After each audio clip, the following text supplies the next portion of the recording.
Jury awards $150 million to 2019 Seattle crane collapse victims and their families. Had a massive crane come down. We've had just cranes galore in the skyline of Seattle. So if it's not bad enough, we've got shootings and stabbings and homeless encampments moving around. We got rats coming out.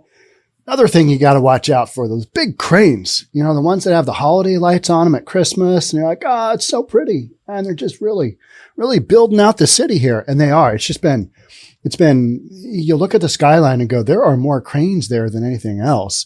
In summer, you know, when the skies are clear, when it's not raining those 3 days out of the year. It's just pretty wild that this is going on.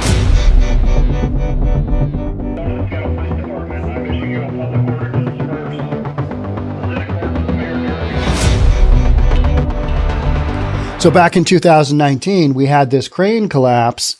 Crane operator basically said, we were at fault here. So family sued, and we just got a judgment of jury awards $150 million. Is $150 million, is that reasonable if you've lost a bunch of people and one of those people happens to be your loved one? You get a little piece of that pie. Is any amount of money going to be reasonable to replace a human life? No, probably not. But it's a little bit of a step in the right direction, and it's better than nothing. But still, you'd rather have that person with you, right? Because there's no such thing as replacing a human life. It's just not reasonable. So let's jump on in and let's see what this storyline looked like. Two families sued the companies connected to a deadly crane collapse along Mercer Street in South Lake Union.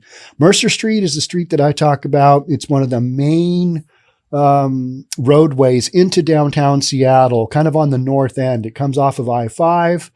And right there at I-5 and Mercer Street, there's this homeless encampment, kind of on this, sloping side hill.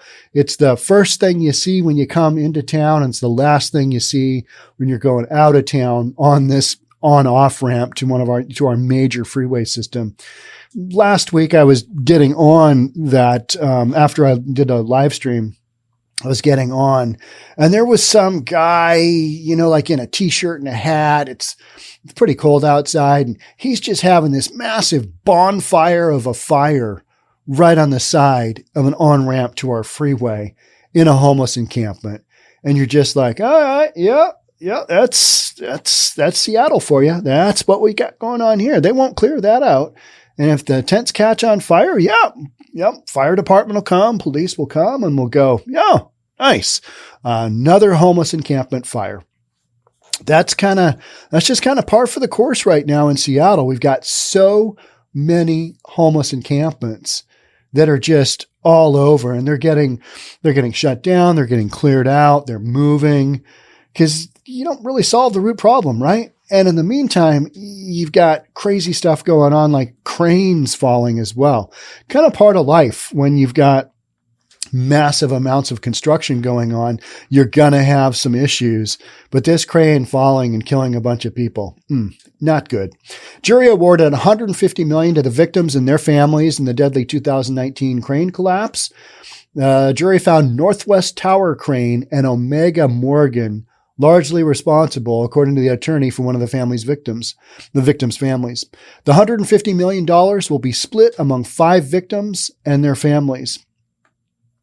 On April 27th, 2019, a tower crane fell across a Google office building under construction and into the lanes of traffic along Mercer Street in the South Lake Union neighborhood. Now, I've talked a lot lately about Google not welcoming their employees back to their office building on 3rd Avenue and Pine, the office with the location of 300 Pine Street, if you want to check that out in your Google machine. This is in the South Lake Union neighborhood where we're talking about this crane toppling over. And so it's probably half a mile away. Amazon has just a whole bunch of offices. Google has a whole bunch of office buildings.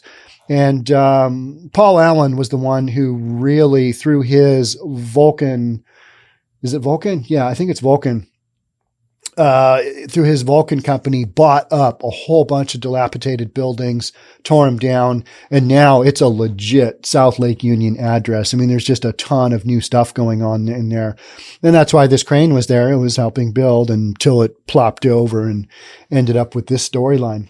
Debris from the collapse struck several vehicles below, including a car carrying 19-year-old Sarah Wong, a freshman at Seattle Pacific University, who died from her injuries. SPU, Seattle Pacific University, that is to the northwest by a couple of miles on the backside of Queen Anne Hill. Alan Justad, 71, a longtime City of Seattle employee, was also struck and killed by falling debris from the collapse while he was in his vehicle on Mercer Street. When this story hit, it was before I was regularly podcasting. When this story hit, I remember thinking, wow, it didn't take out more people. I was just surprised because this is a heavily, heavily traveled street. I mean, you will oftentimes have cars, just stacked up and down like in any kind of urban city. So I was surprised more people weren't impacted because it was a big crane. And it was just like, oh, that is not good.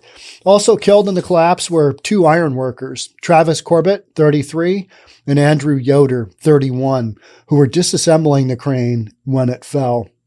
In addition, Ali Idris and Sally Bevan were injured as a result of the collapse, but did not die. More than $72 million was awarded for the death of Wong. She's the younger gal, the college student. More than $50 million was awarded for the death of Justad, who was the longtime City of Seattle employee. More than $50 million was awarded for the death of Justad. Ali Idris will receive more than $12 million, and Bevan will receive $1.3 million. Alan Justad's daughters, Marika, Jade, and Miro, released the following statement. The family makes a number of statements, basically, hey, we won't ever get these people back. They're just basically making some, kind of an accountability statement. Several lawsuits were filed in King County Superior Court, and they are against Morrow Equipment Company, GLY Construction, Northwest Tower Crane Service, Omega Morgan, and Seabird Construction, the companies responsible for dismantling the crane. So you've got all of these different companies involved in one aspect or another. And the wider you throw that net when you've got lawsuits like this, the more likelihood you're going to hit upon somebody who's going to pay out. Their insurance company's going to pay out, whatever it is. So you'd kind of take this blasting approach to lawsuits and see what sticks and see what happens. The final verdict found Northwest Tower Crane 45% responsible, Omega Morgan 30% responsible, and Morrow Equipment 25% responsible for the collapse.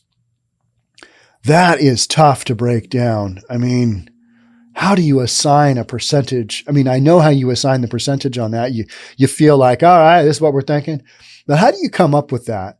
What are the numbers that you equate? All right, loss of life, crane fell over, crushed this car. Okay.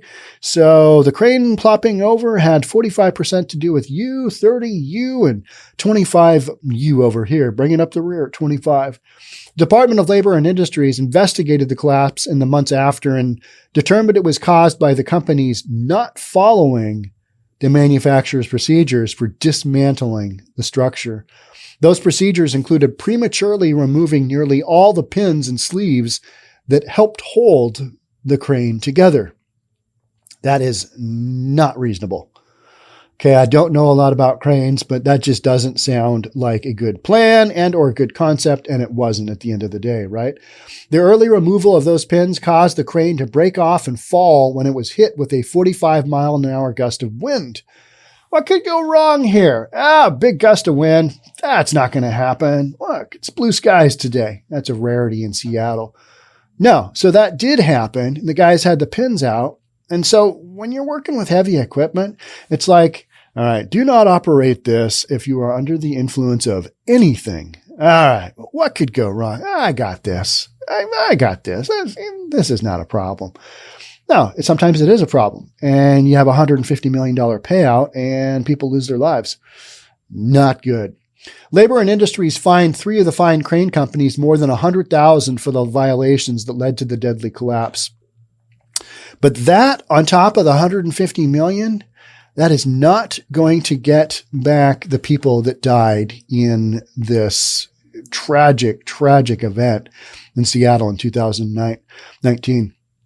Okay, along the same lines, I did a podcast. This is local news, current. Along the same lines, quite a while back, I think it was the summer of 2021. We had a condominium project in South Florida basically collapse. Do you remember that? We talked about that for quite a while. It was collapse, and what was going to happen to it? Are they going to make it a park? Well, we finally got a settlement, and that's what we're going to read next because we're on kind of the topic of settlements on these big cases. An $83 million settlement is reached for the victims of the Florida condo collapse. So about half of this project came down, and then you had to take the other half down because it just basically, dropped. A tentative $83 million settlement, and this is a follow-up podcast. Just to let you know, hey, here's what happened. Because everybody was like, oh, how much money do you think they'll get? How much money will come out of it? And it's never enough because you can't bring back loved ones. And in this case, you can't bring back the project because it's gone. A tentative $83 million settlement has been reached for owners who survived the Surfside condo collapse in South Florida. Partial collapse of the 12-story Champlain Tower South condo building on June 24, 2021 in Surfside, Florida, near Miami Beach. It killed 98 people, destroyed 55 condominium units, and the remainder of the 136-unit building had to be demolished. A class action suit was filed by victims whose family members died in the collapse and victims who suffered economic harm against defendants including developers, engineers, inspectors, and consultants. The dispute between the victims of the property loss and the families of non-owners who lost their lives in the collapse, with some of the families of those who died believing that they should receive full compensation before other people are compensated for property claims. So you've got this dispute going on. You're always going to have some kind of stuff like that because it's big money. And these families have lost loved ones, and that always just becomes a mess, right? It's just a huge mess. Circuit Judge Michael Hansman's order grants preliminary approval to the settlement agreement between property claims and wrongful death or personal injury claims. The agreement creates an $83 million common fund to compensate unit owners for the loss of their condominium units and contents in exchange for relieving them from any liability in the injury and wrongful death claims, according to the document. The judge wrote, unit owners will receive $55 million of the first $100 million recovered from all sources. The remaining $33 million will be paid out of the first dollars recovered after over $100 million. You got a bunch of stuff going on, right? And so you've got it's going to be several $100 million settlement. It just will. You got this many people. You got a big project. How many units do we have? 136 unit building. That's a monster as far as something collapsing like that. Most of the time when I've seen that stuff happen in Seattle, and we don't have huge condos here, but in Florida, you certainly do. And 136 units. And the collapse actually destroyed 55 of them. And, almost 100 people are dead. So there's that little happy moment, right? So, couple $100 million. Yeah. It helps the families out, but the bottom line is their loved ones are dead. And that is simply not reasonable. So no amount of money to the people with the crane going down, no amount of money will bring their loved ones back. And so from that standpoint, it's like, all right, so money is good. It's good for those that are still remaining living, but it doesn't really solve anything. It just kind of makes that wound just a little bit easier to take, maybe. But at the end of the day, if you're like missing your dad or your mom or your wife or one of your kids got taken out, how much of a check would it take for you to be happy about that? Probably no check is ever going to do it, right? So you get a few million in a settlement, always sounds good.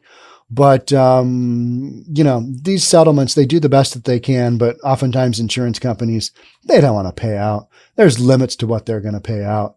But they're going to pay out a few $100 million on this one just because what a disaster. Entire condo, project comes down. And, you know, you have to demolish the whole thing. And in the meantime, 98 people. Yeah, not good stories. Not good stories. All right. That's it for me on this one. With those two stories, wanted to update you on one and kind of let you know what was going on another one, another big one here in Seattle. So that's it for me. Thanks so much for staying tuned. We'll catch up with you soon. Bye for now.